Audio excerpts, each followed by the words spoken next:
결국 일본이 아예 한국을 무시하고 막 나가기로 작정했습니다. 한국의 협력과 의견을 들어야 하는 중대한 조치를 이런 반구도 없이 밀어붙이고 있기 때문입니다. 일본이 적기지 공격 능력 보유를 기정사실화하고 방위 예산을 반영한 것입니다. 그동안 한국 머리 위로 미사일을 쏘겠다라고 해서 한국의 강력한 반발을 받아온 사거리 1000km의 장사정 순항 미사일을 개발하겠다고 발표했습니다. 엄청난 예산을 쏟아붓는 시기에 내년도 방위 예산을 준비하면서 공식적으로 밝힌 것입니다. 아베의 적기지 공격 능력 보유 공약이 결국 현실화되면서 한국을 분노케 하고 있습니다. 마구잡이로 밀어붙이는 일본의 행태에 대한 소식입니다. 일본 방위 예산이 9년 연속 증가해서 내년에는 56조 원으로 사상 최대를 기록할 것으로 알려졌습니다. 올해보다 약 300억 엔, 약 3,100억 원 증가한 5조 3,400억 엔, 약 56조 원으로 하기로 했다는 것입니다. 항공자위대 F2 전투기를 대신할 차세대 전투기를 미국 로키드 마틴의 기술 지원을 받아서 미쓰비시 중공업이 개발하도록 했습니다. 2035년 배치를 목표로 5조 엔, 약 52조 원 예산으로 총 90대를 생산하기로 했습니다. 최근 사거리 1000km의 장거리 순항미사일 개발을 위해 내년도 예산에 335억 엔, 약 3,513억 원을 반영했습니다. 사거리 200km의 육상자위대 지대함 유도탄을 5년에 걸쳐 개량해서 1000km의 스탠드오프 미사일로 개발하겠다는 것입니다. 미국도 중국을 견제하기 위해 일본의 장거리 미사일 개발에 적극 협조할 것이라고 보고 있습니다. 순항 미사일은 적기지 공격 능력 보유가 이슈가 되면서 선제 공격용이라는 비판을 받고 있습니다. 레이더망을 피할 수 있는 스텔스 성능을 추가하면서 저공으로 날아가면 북한도 미리 방어를 할 수 없을 것으로 보고 있습니다. 일본이 임의대로 판단해서 한국의 바로 머리 위로 날아가는 순항 미사일을 한국의 허락도 없이 쏘겠다는 것입니다. 장거리에 있는 적 목표물을 타격하려면 스탠드오프와 스탠드인 두 가지 방식이 있습니다. 스탠드인 타격은 스텔스 전투기가 적의 방공망을 뚫고 들어가 미사일을 발사하는 식이고, 스탠드오프 타격은 지상 또는 항공기와 잠수함 등에서 미사일을 발사해 원거리에 있는 목표물을 공격하는 방식입니다. 스탠드오프 타격을 위해 순항 미사일을 개발하는 것입니다. 스탠드인 타격을 위해서는 F-15 전투기에 탑재되는 공대지 미사일을 미국에서 도입하는 방안도 추진하고 있습니다. 공대지 미사일은 최고 사정거리 900km로 죽음의 백조라는 비원비 폭격기에 처음 탑재된 것입니다. 제즘은 미사일 탄두에 목표물 자동 위치 식별, 탐지 기능을 갖추고 있어 정밀 타격이 가능합니다. 그러나 자위대의 이 같은 장거리 순항 미사일 도입은 사실상 적의 미사일 기지를 선제 타격할 수 있는 적기지 공격력 확보와 직결되는 사안이어서 실제 추진될 경우 헌법 위반 논란이 불가피할 전망이다. 이는 일본 헌법 구조에 규정한 무력 행사와 전쟁을 포기한다 라고 규정한 전수방위 원칙에 위배된다는 비판이 나옵니다. 전수방위는 공격을 받았을 때만 방위력을 사용하고 반격도 자위를 위해 필요한 최소한의 범위에 그치도록 한다는 전략입니다.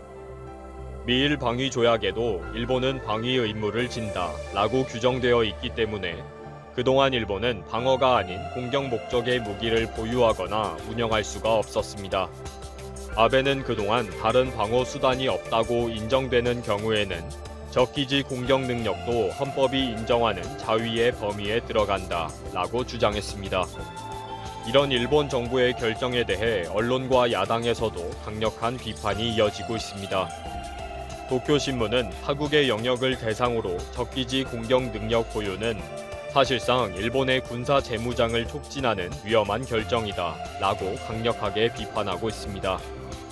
이러한 움직임이 늘어나면 먼 미래에는 결국 전쟁을 불사하겠다 라는 분위기를 만들 수도 있다고 우려했습니다. 한반도 유사시에 일본에서 다량의 미사일을 한국의 양해와 협력 없이 한반도를 향해 쏘겠다는 것이 실제로 가능한지를 검토해봐라. 정확한 공격 타겟도 제대로 설정하지 못하는 정보 능력을 가지고 있는 일본이 도대체 무슨 근거로 한반도에 미사일을 쏘겠다는 것인지 이해가 안 된다고 비판하고 있습니다. 고다요지 전 일본 해상자위대 자위함대 사령관도 적 기지 공격 능력을 가진다는 것은 기술적으로도 법적으로도 어렵다라고 견해를 밝혔습니다. 적의 모든 미사일 기지를 한 방에 공격하지 않는다면 아무런 의미도 없다라고 비판했습니다. 특히 북한을 겨냥한 선제 공격은 한국과의 협력과 이해가 필요한데 지금처럼 한일 간의 갈등이 심각한 때에 일본이 혼자서 어떻게 능력을 갖추고 실행하겠다는 것인지를 지적하는 언론도 많았습니다. 이런 가운데 일본 정부 대변인 가토 가스노부 관방장관은 이날 정례 브리핑에서 12식 미사일 개량은 적기지 공격을 위한 게 아니라 자위대원의 안전을 확보하면서 상대의 위협권 밖에서 대처하기 위한 것이라는 궤변을 늘어놨습니다. 스가는 이런 비판에 대해 현재 예단을 가지고 답변하는 것은 피하겠다라며 자세한 설명을 피하고 있습니다. 그동안 아베가 퇴임 직전까지 적기지 공격 능력 보유를 주장하면서 한국 등 주변국과 야당의 반발을 불러온 전례를 염두에 두고 있다는 말이 나오고 있습니다. 9일에는 기시 노부오 방위상은 자민당의 회의에 참석한 후에 이지스함 2척을 도입하겠다, 장거리 순항 미사일을 개발하겠다.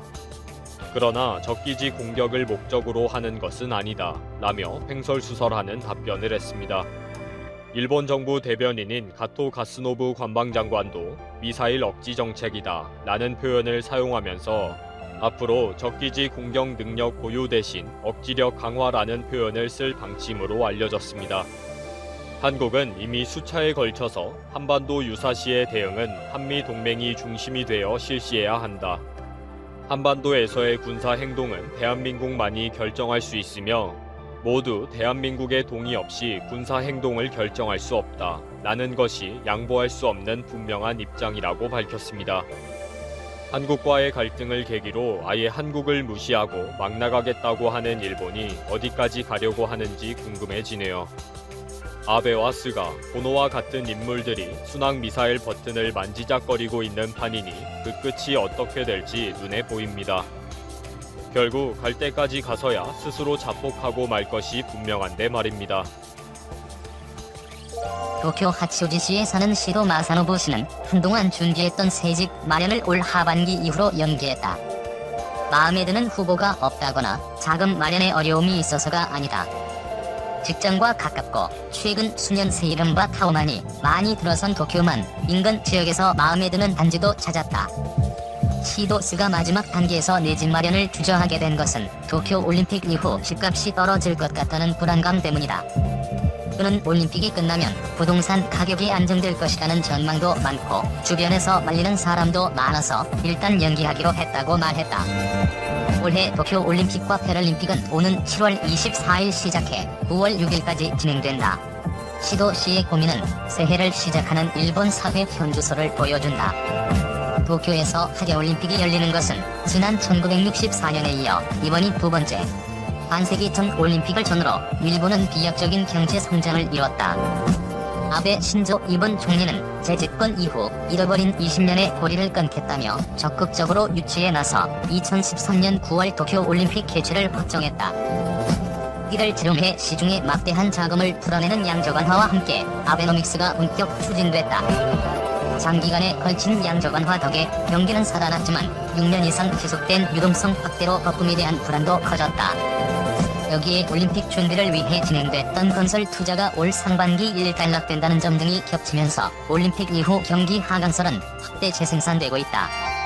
때마침 미중 갈등으로 세계 경제 불확실성이 커지고 있는 데다 각종 경제 지표에도 비상등이 켜지면서 투자 심리가 얼어붙는 상황이다.